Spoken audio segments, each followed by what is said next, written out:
Bueno, esta es una presentación que habla acerca de los efectos del estilo de vida y los factores medioambientales en la función testicular. Yo soy el doctor Ibrahim Fahmy de la Universidad del Cairo. Bueno, tenemos una función dual en los testículos. Vemos que hay dos componentes funcionales. Uno es los túbulos seminíferos que secretan la esperma y también las células intersticiales que secretan testosterona. La espermatogénesis se ve afectada por múltiples factores como factores genéticos y enfermedades.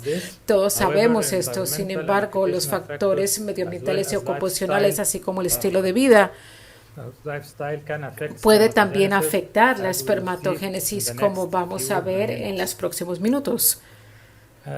Y bueno, los factores medioambientales, las gonadotoxinas, se conocieron por primera vez hace 40 años cuando el contacto con el pesticida generó una discapacidad espermatogénica en el 77. Esto fue algo que se observó y desde entonces hay muchas sustancias que se ha demostrado que son toxicantes reproductivos tanto en modelos humanos como animales. Hay estudios recientes que han mostrado un deterioro progresivo de parámetros de semen y de fertilidad masculina. Se ha incrementado la incidencia de hipospadias, de testis no descendentes y de tumores testiculares, y los factores medioambientales y de vida jugaron un rol importante.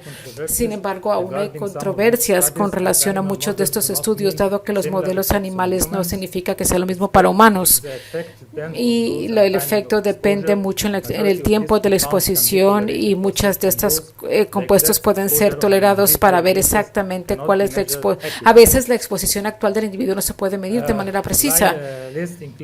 Bueno, esto incluye miles de compuestos y ejemplos de químicos comunes que pueden generar hidrocarbonos clorhidrados, dioxinos, fenelos que están presentes en pesticidas, herbicidas, fertilizantes, fungicidas, plásticos y aditivos, metales pesados, especialmente con excepción de selenio y zinc. Por ejemplo, las baterías, pinturas y revestidos de metales, solvantes orgánicos como benceno, tolueno, que están presentes en tinciones, lubricantes y detergentes.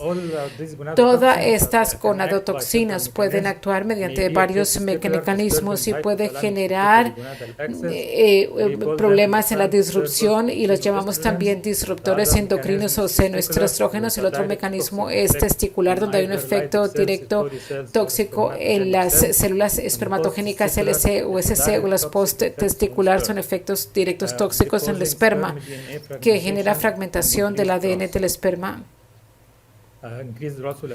Bueno, y también afecta la movilidad. También vemos que los disruptores endocrinos están compuestos de actividad estrogénica, los llamamos senoestrógenos, y cuando tienen origen de metales pesados los llamamos metaloestrógenos, y si son del pulmón los llamamos fitoestrógenos.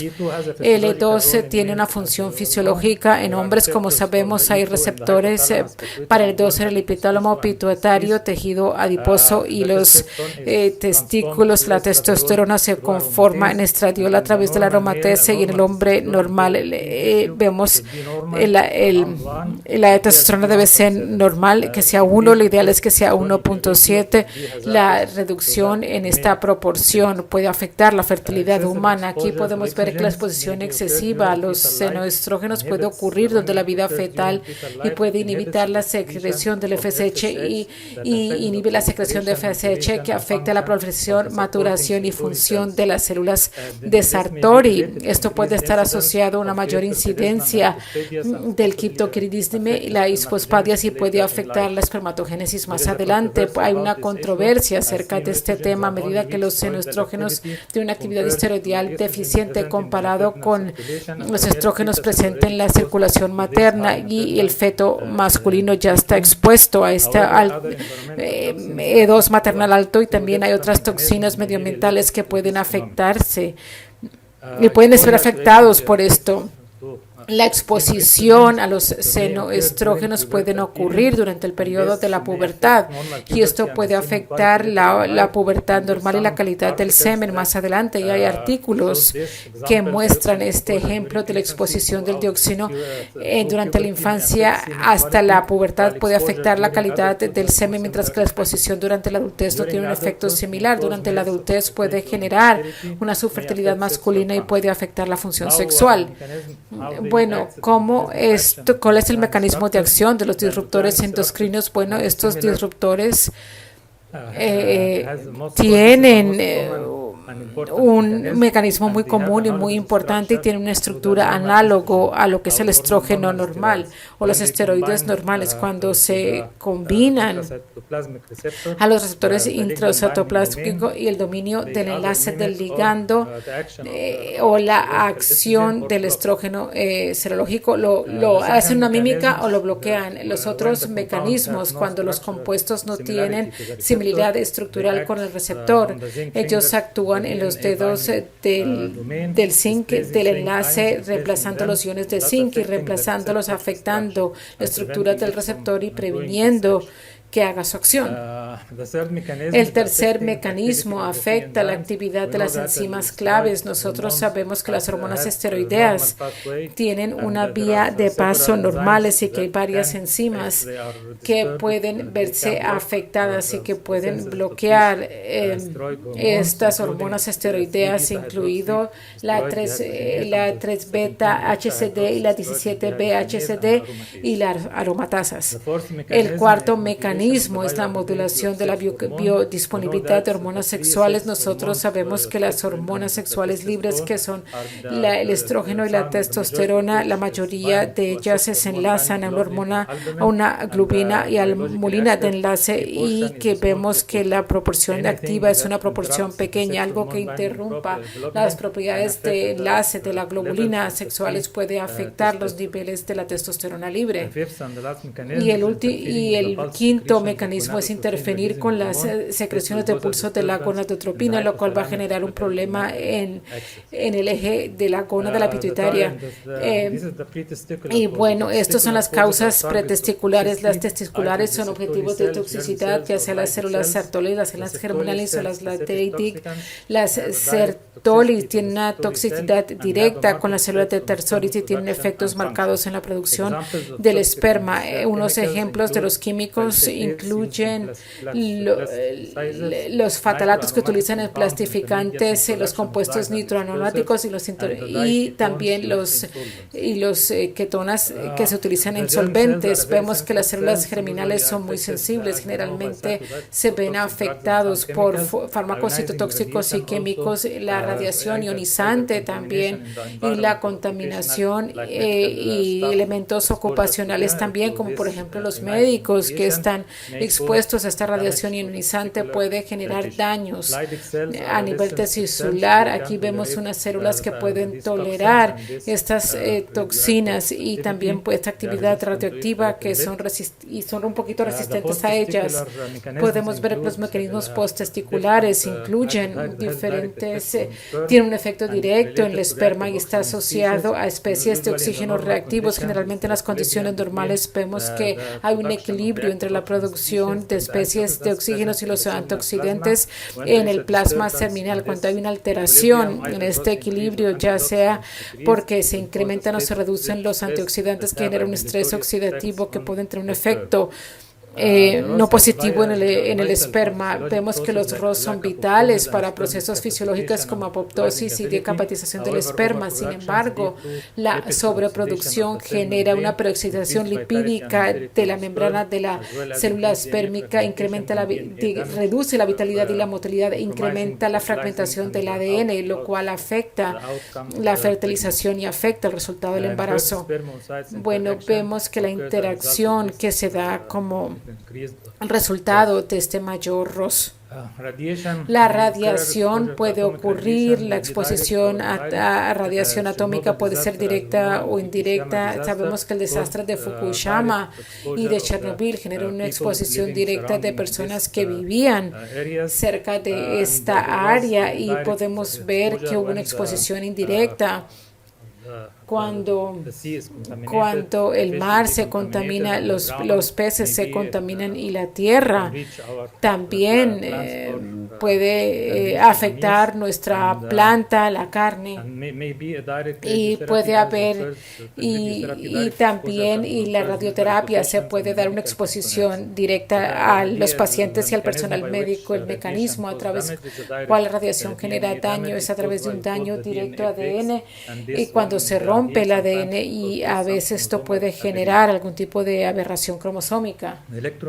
Los campos electromagnéticos es donde todos estamos expuestos a lo que son campos electromagnéticos todos los días, y aquí podemos ver las microondas y los teléfonos celulares, y aquí vivir cerca de estaciones de radar. Esto genera polarización de las células y los tejidos y tiene un efecto térmico en los tejidos. Y bueno, esto depende mucho en lo que llamamos la tasa de absorción específica de los tejidos y la distancia que puede haber entre el recurso de las ondas electromagnéticas y el cuerpo. Claro que al estar los teléfonos celulares muy cerca a la cabeza, a los oídos y a los bolsillos, cerca de los genitales, puede tener un efecto, y los estudios tecnológicos demuestran que las ondas electromagnéticas de los teléfonos inducen el estrés oxidativo en el esperma y puede afectar la movilidad del esperma, y un mecanismo puede ser la estimulación del sistema redox, pero esto es un estudio preliminar y se necesita más estudio para excluir o no estos hallazgos. Bueno, el estilo de vida, lo más importante es la pandemia de la obesidad. Tal como podemos ver en este mapa, podemos ver que la obesidad afecta casi el mundo entero. Y bueno, esto es porque nuestros hábitos en dieta incluyen más azúcar, más calorías, menos azúcar, más preservantes, más aditivos, menos vegetales frescos, menos frutas y menos antioxidantes, lo cual genera obesidad y síndrome metabólico, y también resistencia a la insulina. Esto se ha demostrado que un IMC más de 25 y que los pacientes tienen 3 veces más riesgo de infertilidad. Bueno, y cómo la obesidad puede estar asociada a la fertilidad. Bueno, aquí tenemos un incremento en los tejidos adiposos y resistencia periférica de leptina, y podemos ver que hay mayor aritmización periférica de la testosterona, del estradiol, y esto puede generar el eje de la pituitaria, hipotálamo y gonadas, y también podemos ver que las citoquinas inflamatorias y las especies reactivas pueden afectar el ADN del esperma y pueden generar cambios epigenéticos en el esperma. Otra manera es que la hipertermia del escroto, que está asociada con la obesidad, y la función eréctil también está asociada con tales cambios y puede afectar la fertilidad del paciente. El tabaquismo es otra cosa. Fumar cigarrillo tiene una larga lista de compuestos nocivos tales como nicotina, alcaloides, hidroxixotina, dioxinas, etcétera, por miles. Y hay varios mecanismos como antiandrógenos y los senoestrógenos que están presentes en el humo, la vasoconstricción que interfiere con el suministro de oxígeno a los testes, incrementa el estrés oxidativo, y esto se ha demostrado en varias publicaciones, y también incrementa la fragmentación del ADN. El tabaquismo materno puede reducir las células espermatogénicas en el feto masculino en desarrollo, y hay artículos sobre este tema. El consumo del alcohol a nivel moderado u ocasional no tiene efectos significativos. Sin embargo, el consumo crónico sí tiene un efecto nocivo en los espermatogénesis, puede generar atrofia testicular, incrementar la FSH y LH, y también disfunción eréctica y pérdida de lípido. Los mecanismos se incrementa el ROS, hipoxia inducida por el alcohol y disfunción hepática. El abuso de sustancias. Esto hay una evidencia concreta que dice que la mayoría de drogas recreativas tienen un efecto en la espermatogénesis. La lista incluye muchas sustancias como la marihuana, la cocaína, la heroína y algunas drogas psicotrópicas. Todo depende de la dosis y la duración, pero sí puede generar, alterar el eje de la gónada pituitaria. Los esteroides anabólicos se utilizan para mejorar la imagen corporal.